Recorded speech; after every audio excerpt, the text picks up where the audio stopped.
Ça fait toujours plaisir, bien sûr. On fait notre travail pour être apprécié pour ça, et surtout apprécié pour le public. J'ai aussi, je suis bien sûr le plus heureux si mes pairs reconnaissent mon travail. C'est aussi important pour moi que le plus grand public. Sinon, je ne ferais plus ce métier, le faire pour soi-même, se passer dans l'intimité je sais pas, de son bureau ou salon, ça n'a pas beaucoup de sens.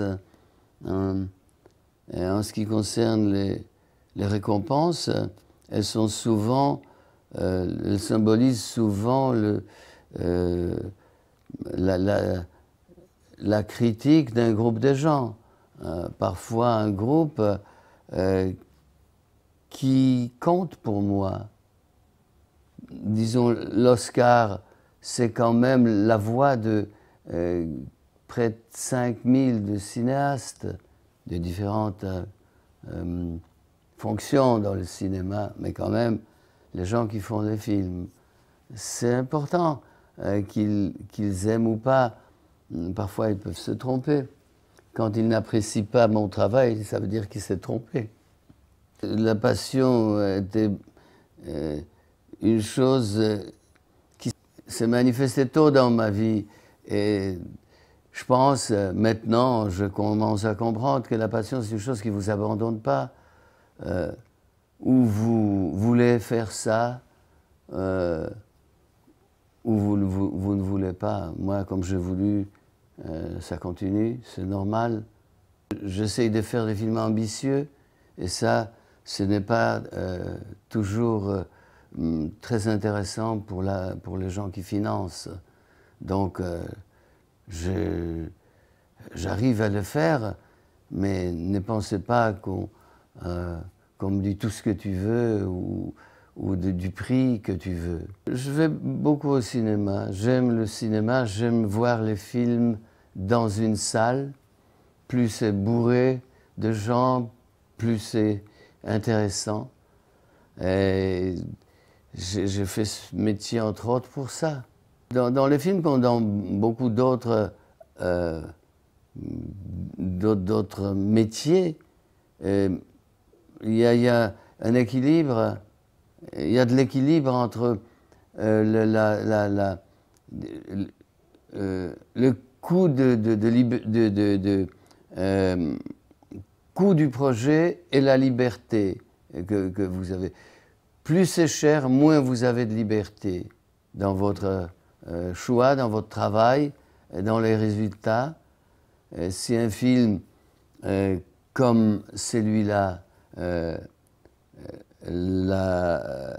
Vénus à la fourrure, n'est pas cher, j'ai une liberté entière, voyez, et ça vaut la peine, parfois, toujours presque, de chercher des sujets qui ne sont pas très chers, où il n'y a pas un grand investissement, où vous avez une armée de gens qui vous surveillent derrière.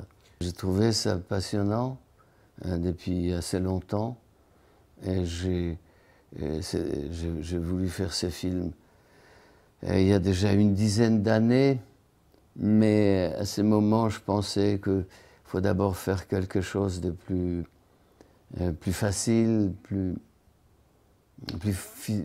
facilement finançable. Et je l'ai repoussé, mais là, on a décidé vraiment d'y aller. Oui, c'est très excitant. Nous avons fait ça il y a environ 15 ans à Vienne.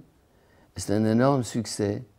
C'est le travail, bien sûr, de plusieurs artistes, parce qu'il y a la musique, il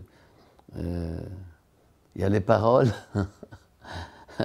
et il y a la conception visuelle de tout ça.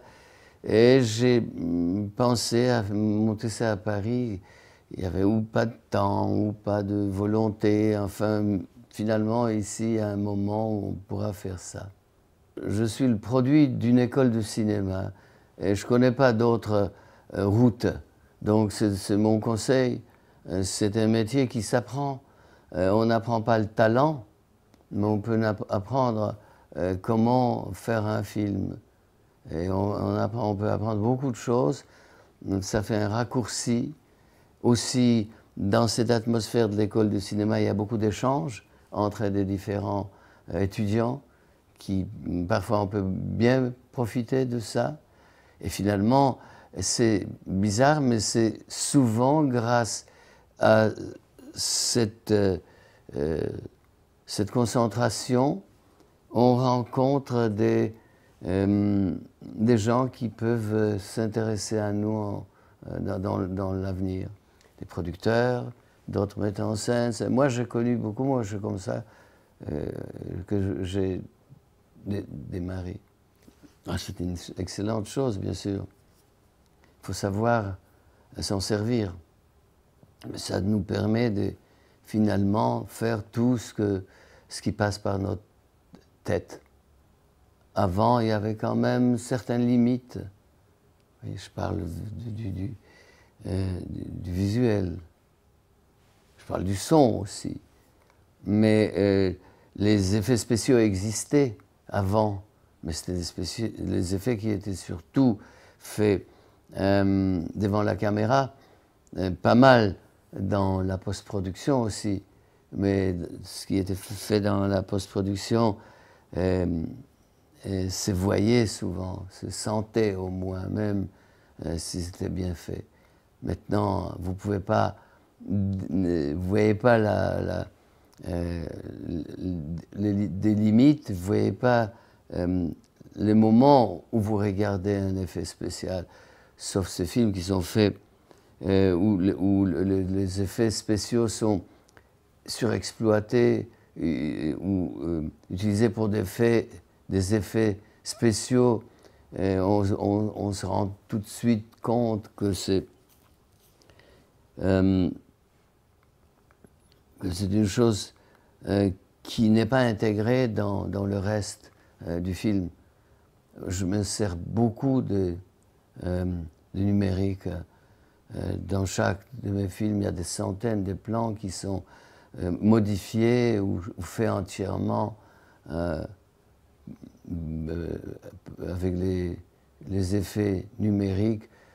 La Vénus à la fourrure inclut, si vous voulez, par exemple, tout le début est fait d'une manière entièrement numérique. Nous l'avons filmé d'abord, juste pour avoir une idée du rythme, de l'angle. Et ensuite, nous l'avons photographié, des centaines de photos.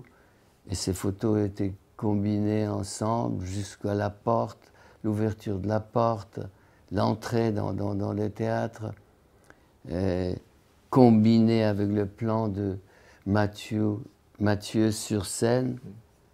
Et le résultat est là. Les gens ne réfléchissent pas, ils ne pensent pas à cet effet, que ça durait des mois ou je ne sais pas combien pour fabriquer ce plan. Je vous donne l'exemple d'un seul, mais il y a des petites choses où on modifie toujours un peu, où on ajoute quelque chose, où on déplace, on coupe. Donc, moi, je pense que c'est magnifique qu'on puisse faire ça. Ce qui est dommage, c'est que la conservation, ça nous a pas beaucoup aidé.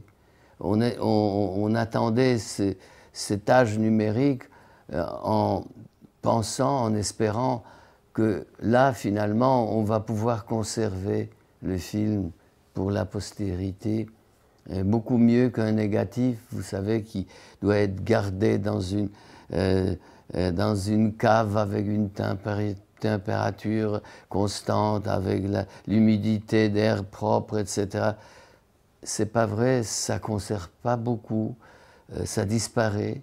Et pour le moment, on n'a rien inventé d'autre que chaque dizaine d'années ou moins, faire une copie, de copie, de copie, etc.